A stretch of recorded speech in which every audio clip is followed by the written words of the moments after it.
नमस्कार, उत्तराखंड बुलेटिन देख रहे हैं आप। मैं हूं आपके साथ वक्ता दुबे।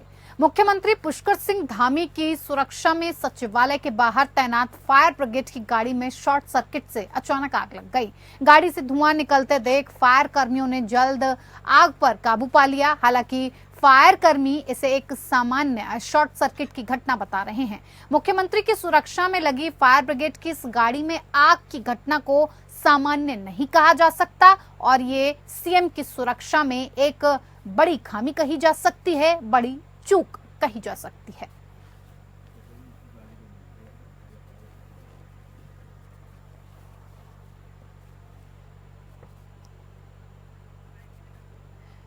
तो फायर कर्मियों ने जल्द आग पर भले काबू पा लिया हो, लेकिन सवाल इसके पीछे यही उठता है कि आखिर कैसे फायर ब्रिगेड की इस गाड़ी में इतनी बड़ी चूक हो गई।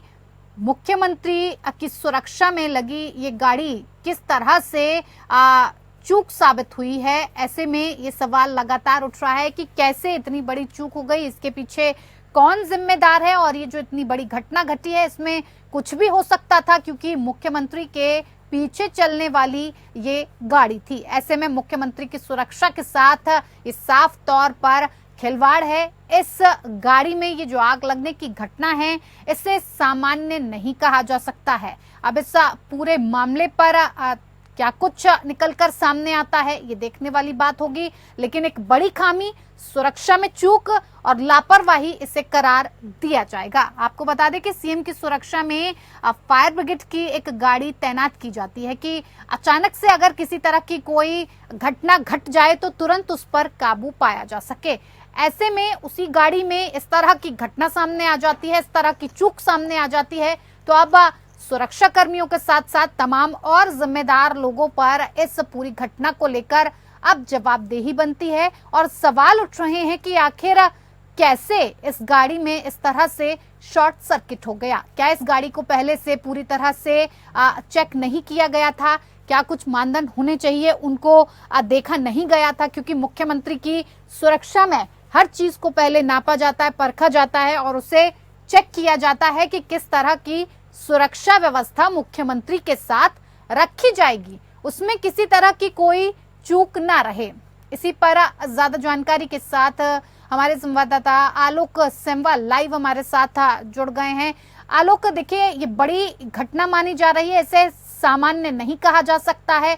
मुख्यमंत्री की सुरक्षा में जो गाड़ी लगाई गई उसी के चलते इतनी बड़ी घटना हो गई। ऐसे में कुछ भी हो सकता था, एक बड़ी खामी हो सकती थी, एक चूक मानी जा रही है। क्या कुछ कारण रहा, कैसे ये घटना घटी?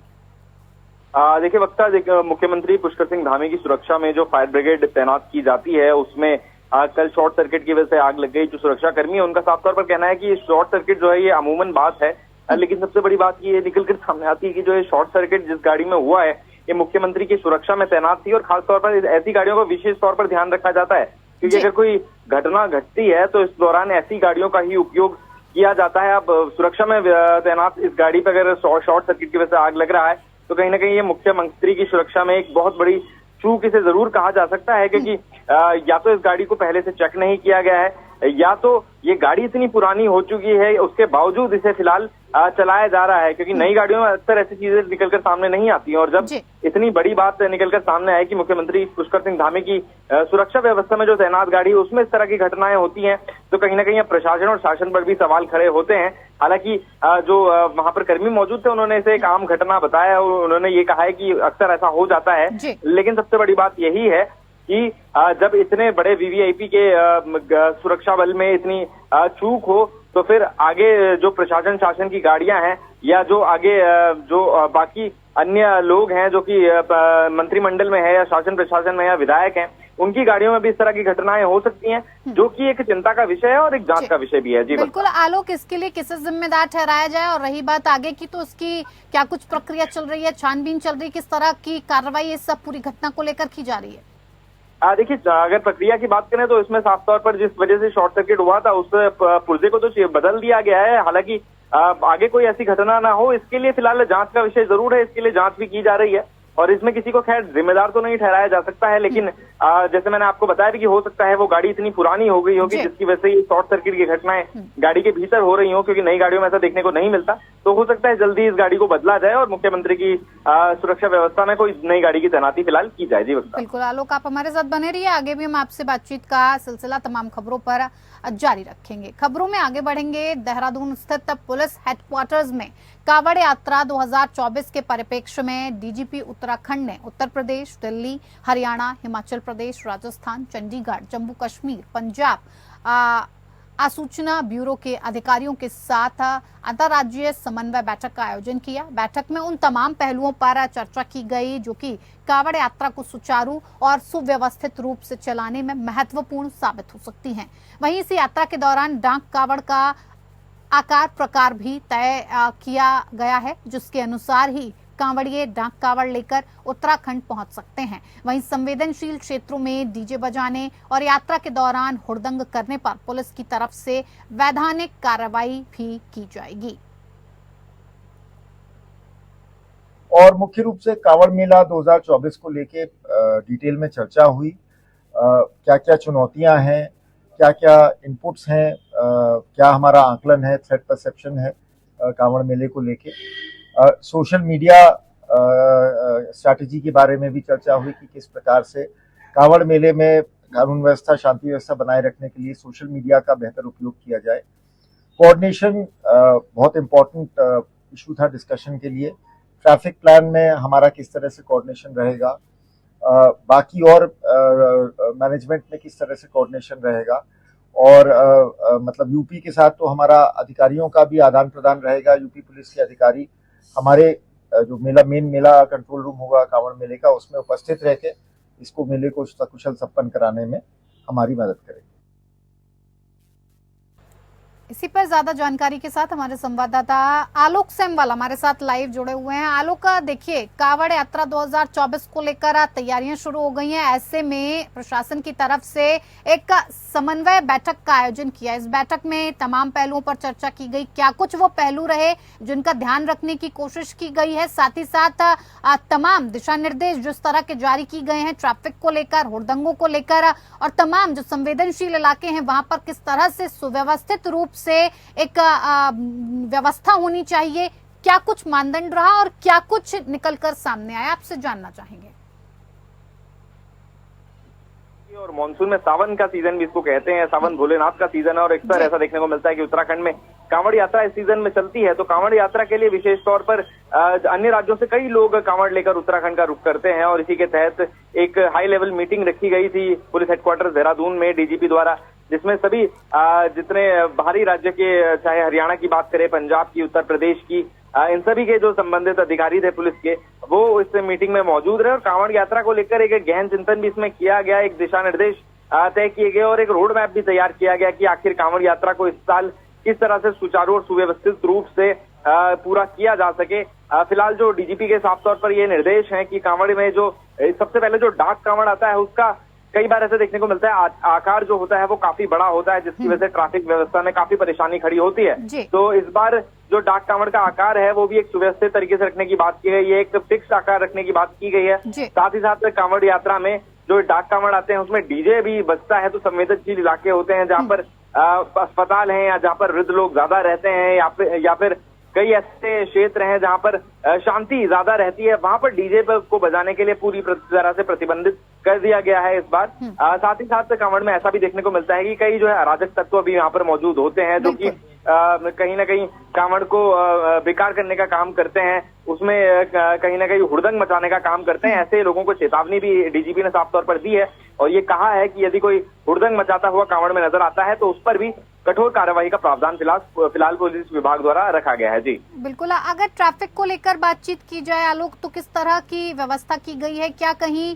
जिस वक्त में कांवड़ यात्रा निकाली जाएगी, जो वो पीरियड रहने वाला है, उसमें किसी तरह से कोई वैकल्पिक मार्ग खोले गए हैं या फिर किसी तरह से डायवर्जन की कुछ व्यवस्था की गई है? किस तरह से इसे सुचारू रूप से चलते हुए देखा जाएगा, क्योंकि वहां की आम जनता को किसी तरह की इस बीच में किसी तरह की परेशानी न झेलनी पड़े? जी बिल्कुल, वैकल्पिक मार्ग तो नहीं, लेकिन कांवड़ के लिए एक फिक्स मार्ग जरूर होता है। वहां से ही कांवड़ यात्रा होकर निकलती है, तो उसके लिए जगह जगह पर पुलिस बल की तैनाती की जाती है। हाँ। पुलिस बैरिकेटिंग भी वहां पर लगाए जाते हैं। साथ ही साथ जैसे मैंने आपको बताया भी कि आकार जो है डाक कांवड़ का वो एक फिक्स होना चाहिए, वो ऐसा नहीं होना चाहिए कि ज्यादा बड़ा हो जिसकी वजह से ट्रैफिक में अवरुद्ध उत्पन्न हो। तो ट्रैफिक व्यवस्था को देखते हुए फिलहाल पुलिस विभाग पूरी तरह से तैयार है। पुलिस विभाग ने अपने सुरक्षा बलों की तैनाती भी हर जगह की है। अब देखना यही होगा कि कांवड़ में आखिर जितने लोग पहुंचते हैं तो किस तरह पुलिस प्रशासन उन्हें रखने में कामयाब साबित होता है, किस तरह कांवड़ जो है सुचारू रूप से चलाई जाती है। जी आलोक, आपका बहुत बहुत धन्यवाद तमाम जानकारी इस विषय पर हमारे दर्शकों तक पहुंचाने के लिए। खबरों में आगे बढ़ेंगे। अलकनंदा नदी का जलस्तर बढ़ने से बद्रीनाथ धाम में मास्टर प्लान के कार्यों के लिए बनाया गया वैकल्पिक मार्ग बह गया है और जिससे इस क्षेत्र में रिवर फ्रंट का कार्य बंद हो गया है। यहाँ पर कंपनी की कुछ मशीनें भी फंसी हुई हैं। कार्यदायी संस्था की ओर से यहाँ पर वैकल्पिक मार्ग तैयार किया जा रहा है। बद्रीनाथ धाम में मास्टर प्लान के तहत रिवर फ्रंट के कार्य चल रहे हैं। बामड़ी गांव के नीचे डंपर और जेसीबी मशीन सहित मजदूरों को कार्यस्थल तक पहुंचाने के लिए कंपनी ने अलकनंदा नदी के किनारे वैकल्पिक मार्ग तैयार किया था।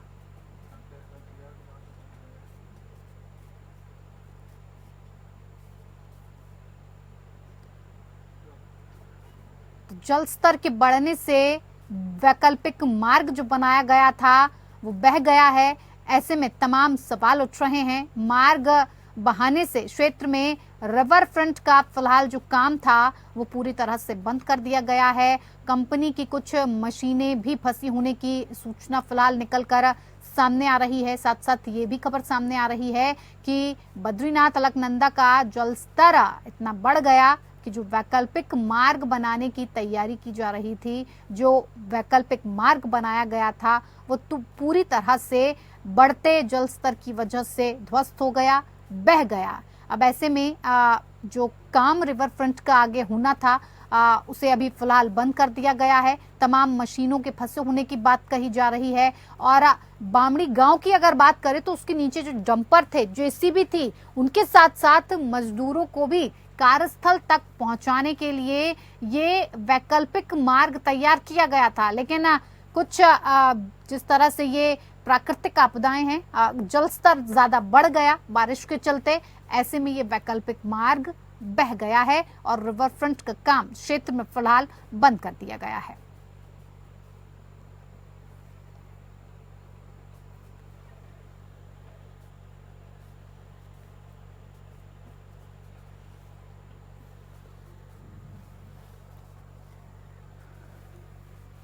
तो आपको बता दें कि मास्टर प्लान के तहत बद्रीनाथ धाम में एक वैकल्पिक मार्ग बनाया गया था जो बह गया है और अब क्षेत्र में रिवर फ्रंट का काम फिलहाल पूरी तरह से बंद कर दिया गया है। यहाँ पर कंपनी की कुछ मशीनें भी फिलहाल फंसी हुई हैं। कार्यदायी संस्था की ओर से यहाँ पर आपको बता दें कि ये जो मार्ग था वैकल्पिक ऐसे तैयार किया गया था। मास्टर प्लान के तहत आगे का काम होना था। वैकल्पिक मार्ग के बाद बारी रिवर फ्रंट के काम की थी जिसका कार्य भी चल रहा था। वहां पर मजदूरों को पहुंचाया जा रहा था। तमाम जो जरूरत की चीजें थी, डंपर से लेकर जेसीबी से लेकर और तमाम मजदूरों की जो जरूरत थी वो कार्यस्थल तक पहुंचाने की तैयारी भी कर ली गई थी और अलकनंदा काम पर इस काम को किया जा रहा था। लेकिन अचानक से अलकनंदा नदी पर यह जलस्तर इतना ज्यादा बढ़ गया कि वैकल्पिक मार्ग पूरी तरह से बह गया, ध्वस्त हो गया। अब काम को बीच में ही रोकना पड़ा है।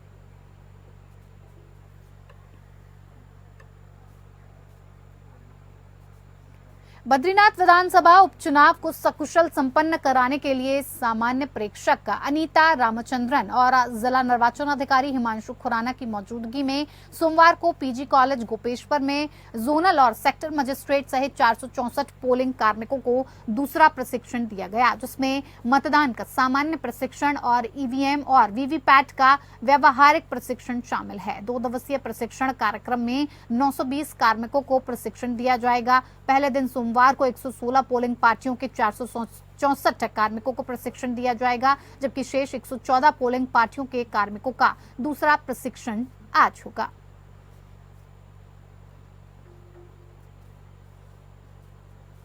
विधानसभा उपचुनाव के उपलक्ष्य में आज जो हमारी पोलिंग टीम्स है उसमें पीठासीन अधिकारी और जो पोलिंग अधिकारी होते हैं तो उनका द्वितीय प्रशिक्षण कार्यक्रम आयोजित किया गया और उसमें जो पीठासीन अधिकारी की हैंडबुक में जो डिटेल्स हैं उसके संदर्भ में विस्तृत प्रशिक्षण दिया गया। साथ ही साथ ईवीएम वीवीपैट का जो व्यवहारिक प्रशिक्षण है उसको भी संचालित किया।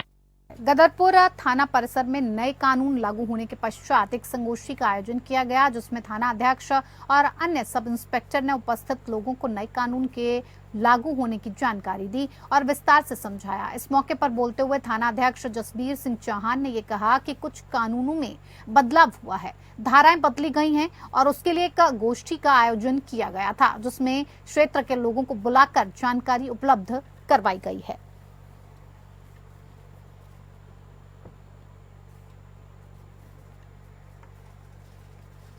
पूरे देश भर में 3 नए आपराधिक कानून लागू कर दिए गए हैं और पुराने कानूनों में संशोधन किए गए हैं, जिसको लेकर जनपद ऊधम सिंह नगर के जसपुर कोतवाली में क्षेत्रीय जनप्रतिनिधियों और आमजनों के साथ बैठक की गई और लोगों को नए कानून और नशे के खिलाफ जागरूक किया गया। वहीं पुलिस क्षेत्राधिकारी काशीपुर ने लोगों की समस्याओं को भी सुना। वहीं क्षेत्राधिकारी अनुषा बडोला ने यह बताया कि 1 जुलाई से पूरे भारतवर्ष में BLS, BNSS और BSA जो नए कानून जिन्होंने IPC, CRPC और एविडेंस एक्ट को रिप्लेस किया है, जो लागू हो गए हैं। जो भी नए कानूनों के प्रावधान है उसके बारे में लोगों को जागरूक किया जा रहा है। 1 जुलाई से पूरे भारतवर्ष में BNS, BNSS और BSA जो नए हमारे कानून जिन्होंने IPC, CRPC और हमारे इंडियन एविडेंस एक्ट को रिप्लेस किया है वो आज से लागू हो गए हैं। तो जो भी नए कानूनों के प्रावधान जो नए हैं, जो सिटीजन सेंट्रिक है क्योंकि बहुत ज़्यादा, उसके बारे में लोगों को आज जागरूक किया गया जसपुर पार्क प्रांगण में। और इसके अलावा जैसे काफ़ी लोगों की समस्याएं थी जो नशे या दारू से रिलेटेड थी, उसके बारे में भी सुना गया, उनको जागरूक किया गया, उन्हें बताया गया कि कैसे वो कंप्लेंट कराएं और कैसे उनकी जो भी इंफॉर्मेशन है वो गोपनीय रखी जाएगी, इस बारे में उन्हें जागरूक किया। देश भर में 1 जुलाई से लागू हुए नए आपराधिक कानून को लेकर थाना घनसाली में पुलिस ने ग्राम प्रहरियों के साथ ही जनप्रतिनिधियों, वरिष्ठ नागरिकों को जानकारी दी है। ऐसे में थाना अध्यक्ष संजीव थपलियाल और तहसील महेश शाह ने नागरिकों को IPC, इंडियन क्रिमिनल एक्ट और दंड प्रक्रिया संहिता के स्थान पर भारतीय न्याय संहिता, भारतीय नागरिक सुरक्षा संहिता और भारतीय साक्ष्य अधिनियम सहित 3 नए कानूनों के विभिन्न प्रावधानों और बदली गई धाराओं की जानकारी दी। उन्होंने ये भी कहा कि भारतीय कानून प्रणाली में संसद ने कई सुधार किए, जिससे नागरिकों को त्वरित और सुलभ न्याय मिल पाएगा और ये पुराने ब्रिटिश कानूनों से मुक्ति के साथ ही भारतीय सोच पर आधारित न्याय प्रणाली होगी, जो दंड की बजाय न्याय और नागरिक केंद्रित कानून की अवधारणा पर आधारित है। उन्होंने विभिन्न अपराधों में बदली गई धाराओं की जानकारी देकर ग्राम स्तर पर लोगों को बुकलेट और शिविर के माध्यम से जानकारी दी। पुराने और नए कानूनों में बहुत सारी विसंगतियां थी और सरकार के द्वारा प्रयास किया गया है कि नए कानून आम नागरिक तक बहुत आसानी से पहुंचे और आसानी से उसका लाभ जो पीड़ित पक्ष है उसको मिले।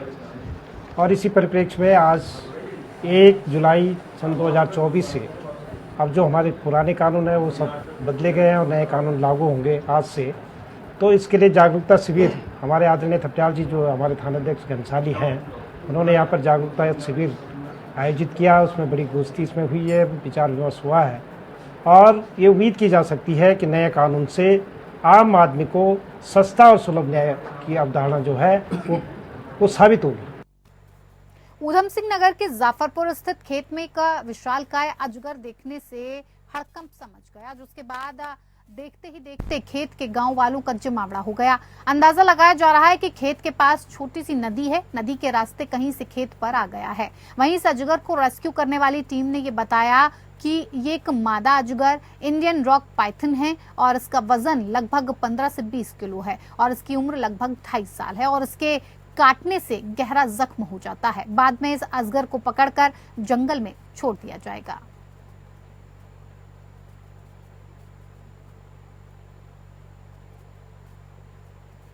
जैसा कि हमें सूचना प्राप्त हुई कि यहाँ पर एक अजगर देखा गया और जिसके चलते हम इसे रेस्क्यू करने गए हैं, आए हैं जहांगीरपुर गांव में। तो इसका रेस्क्यू सक्सेसफुल तरीके से हो चुका है और जैसा कि आप देख पा रहे हैं ये एक इंडियन रॉक पाइथन है।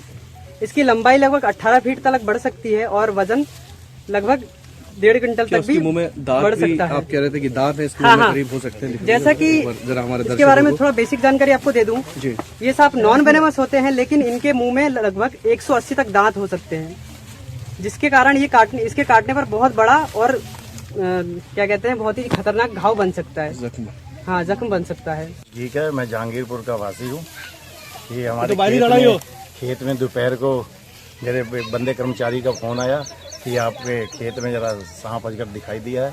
उन्होंने मुझे फ़ोन करा। मेरे साथ ये विक्रम प्रधान जी हैं, इनके सहयोग से इनको मैंने कहा और विक्रम जी ने वन विभाग से संपर्क करा। वहाँ से एक बंदा भेजा गया और उसने यहाँ के आके आपके सामने देखो कितना बड़ा मादा अजगर के रूप में देखी है और पकड़ ली है। और मैं सबका धन्यवाद करता हूँ, ये आपका भी और इनका भी, जो पकड़ने वाले विशेषकर उनका, कि उन्होंने हम सबको बचा लिया। नहीं तो ये बच्चा या मेरे साथ जो खड़ा है ये कर्मचारी था, ये यहीं पे खेत में काम कर रहा था, कुछ भी हो सकता था हादसा। कोतवाली सितारगंज पुलिस ने 10 साल पूर्व अपने साथी की हत्या कर उसके शव का अपने नाम से पंचायतनामा करवाकर स्वयं का मृत्यु प्रमाण पत्र बनवाने वाले गैंगस्टर मुकेश यादव को कोतवाली पुलिस ने गिरफ्तार कर लिया है। पुलिस ने उसके साथी को भी पकड़ा।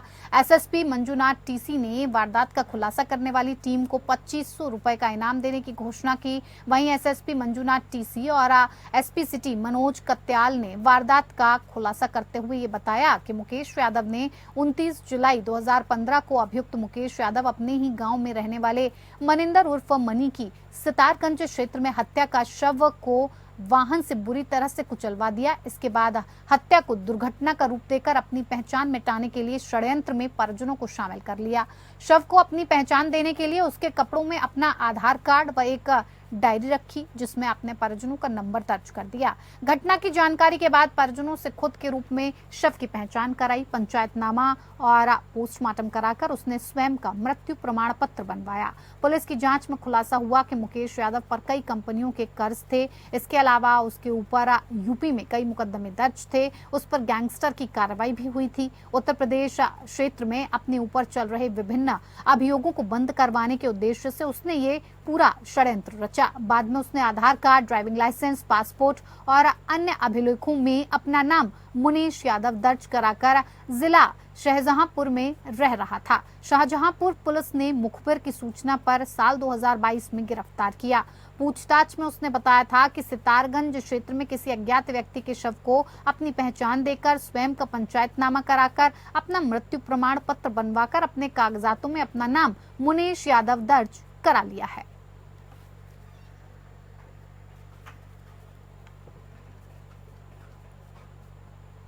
तुरंत इस बात को संज्ञान लिया।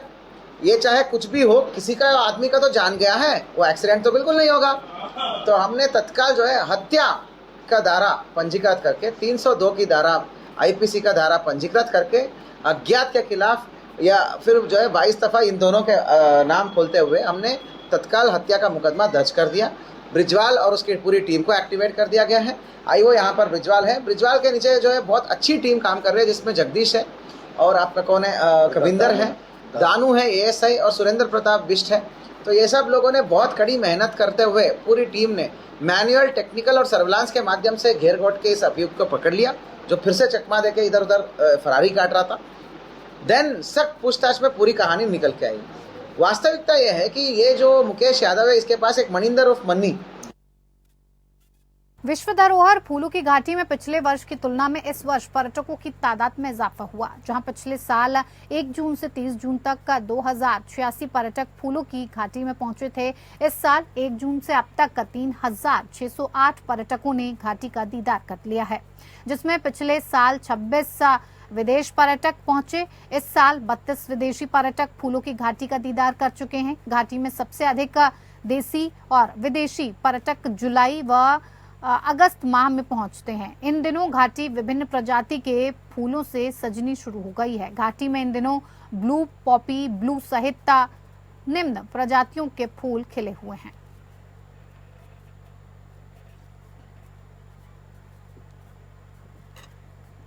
चलिए, उत्तराखंड बुलेटिन में इतना ही। नमस्कार।